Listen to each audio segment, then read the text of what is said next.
berbahagia Bapak Ibu guru hebat. Perkenalkan saya Hermiati Badrun, guru SMK Negeri 1 Baru Provinsi Sulawesi Selatan. Pada kesempatan ini izinkan saya untuk berbagi praktik baik pembelajaran dengan Bapak Ibu guru hebat dengan judul Result Treatment Wujudkan Sulsel Cerdas Merdeka Belajar. Penasaran seperti apa? Let's check it out. Bapak Ki Hajar Dewantara menjelaskan bahwa tujuan pendidikan yaitu menuntun segala kodrat yang ada pada anak-anak agar mereka dapat mencapai keselamatan dan kebahagiaan. Oleh sebab itu, seorang pendidik sejatinya menghadirkan diri sebagai pamong yang senantiasa memberikan tuntunan agar murid dapat menemukan kemerdekaannya dalam belajar, menciptakan suasana belajar yang menyenangkan, memfasilitasi proses belajar yang sesuai kebutuhan belajar murid, serta memberikan ruang kepada murid dalam mengeksplor potensi dan keunikannya masing-masing bisa menjadi treatment yang dapat menstimulus terciptanya merdeka belajar di ruang-ruang kelas. Namun terlihat fakta bahwa masih terdapat banyak tantangan yang dihadapi untuk merealisasikan merdeka belajar di ruang kelas. Di antaranya adalah miskonsepsi dalam penerapan kurikulum merdeka sehingga belum dapat terimplementasi secara holistik. Treatment yang diberikan masih monoton dan kurang berpihak pada murid, suasana kelas yang membosankan dan kurang menarik sehingga murid kurang termotivasi untuk belajar. Untuk menjawab tantangan yang ada, maka result treatment merupakan solusi yang tepat untuk mewujudkan merdeka belajar di ruang-ruang kelas. What is result treatment? Result treatment merupakan perlakuan yang diberikan kepada murid melalui rangkaian tahapan yang sistematis untuk mewujudkan merdeka belajar.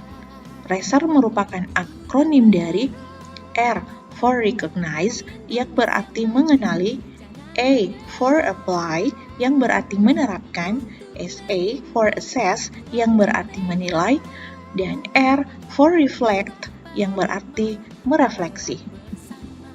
Untuk mengenal lebih jauh, mari kita simak bersama penerapan dari result treatment.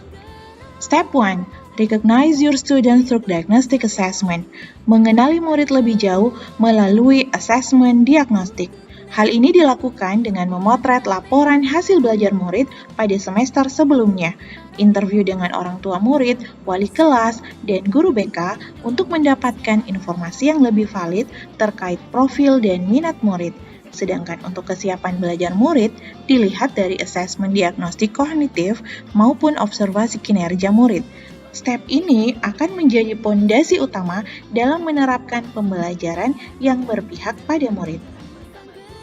Selanjutnya, step 2. Apply differentiated learning integrated social emotional learning. Menerapkan pembelajaran berdiferensiasi terintegrasi dengan pembelajaran sosial emosional.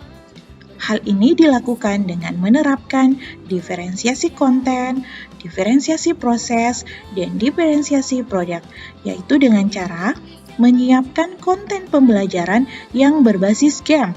Dalam hal ini, board game yang variatif sesuai dengan kesiapan belajar murid.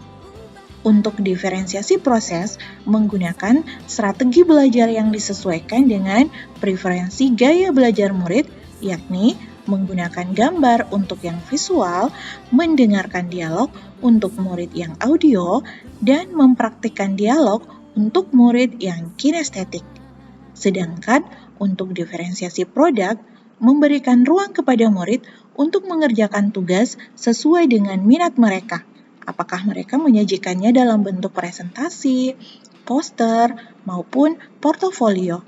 Selain itu, proses pembelajaran ini diintegrasikan dengan pembelajaran sosial emosional yang diawali dengan mengajak murid melakukan teknik stop, take a breath, observe, and proceed untuk meningkatkan konsentrasi peserta didik, membentuk sikap positif, serta mengembangkan kemampuan dalam mengambil keputusan yang reflektif.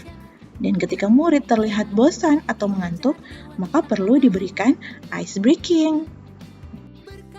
Step selanjutnya atau step 3 adalah assessment formative for being better, memberikan assessment formatif untuk memotret ketercapaian tujuan pembelajaran.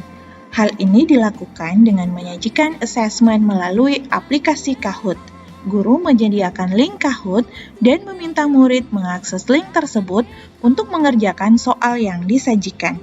Asesmen dengan aplikasi Kahoot sangat seru dan menarik, sehingga asesmen bukan lagi sesuatu yang menakutkan bagi murid, melainkan menjadi sesuatu yang ditunggu-tunggu oleh murid.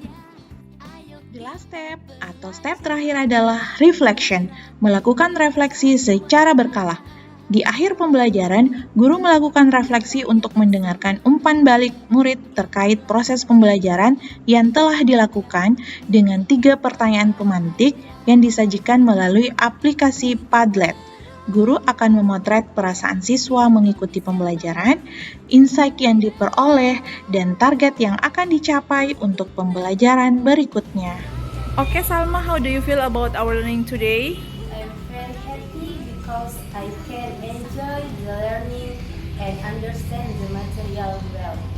Dari rangkaian Tracer Treatment ini dapat direfleksikan bahwa treatment ini memberikan dampak yang positif terhadap peningkatan motivasi belajar murid, terbukti dengan murid merasa happy dan aktif dalam proses pembelajaran, dan tentunya sangat efektif untuk mewujudkan merdeka belajar secara holistik.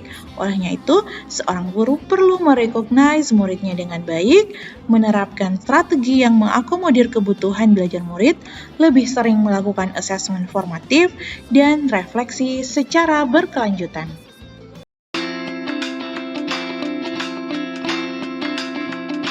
Guru Indonesia, mari serentak bergerak, wujudkan merdeka belajar.